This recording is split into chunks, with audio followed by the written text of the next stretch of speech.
اس ناظرین ہم اس وقت اسلام آباد ہائی کورٹ میں موجود ہیں اور ہمارے ساتھ حیدر مجید صاحب ہیں جو ملٹری کورٹ سے جن کو سزا ہوئی تھی خان صاحب کے یہ ٹائیگر ہیں ہمارے بھائی ہیں.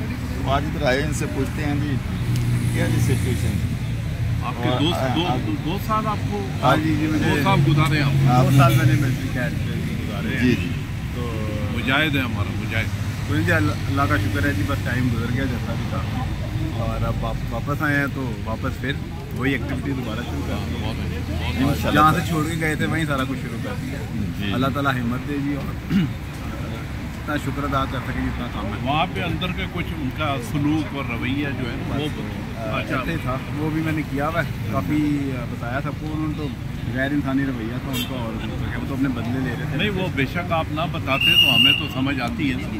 بتانا نہیں وہ تو بتانا کیوں نہیں ہے جی بتانا ہی بتانا ہمیں کیا ہے. لیکن میں آپ کو صرف یہ بتا رہا ہوں وہ غیر انسانی رویہ ہوتا تھا وہ تو ہم سے بدلے لے رہے تھے. انہوں نے تو ہمیں ایز اے دہشت گرد پکڑا ہوا تھا دہشت گردی ٹریٹ کر رہے تھے. آپ کو جو ہے اخبار یا ٹی وی یا کوئی فیسلٹی ہم آپس میں بات کرنے کی ہمیں اجازت نہیں تھی. آپ اخبار ٹی وی تو بہت دور. اچھا اچھا ہم جو پرزنر تھے وہ آپس میں بات نہیں کر سکتے تھے. تو آپ کو جہاں پہ رکھا تھا ادھر کیا سیل تھے الگ الگ کمرے تھے؟ چلو وہ وقت ٹائم گزر گیا کوئی مسئلہ ہی نہیں ہے. ہمارا 2 مقصد سال انشاءاللہ خان صاحب کے ساتھ کھڑے ہیں جب ہمارے واپس آ گئے ہیں. اللہ کی یہی مہربانی ہے اس میں ہمارے لیے کوئی بہترین بہترین ہو گیا. چلیے شکریہ جی.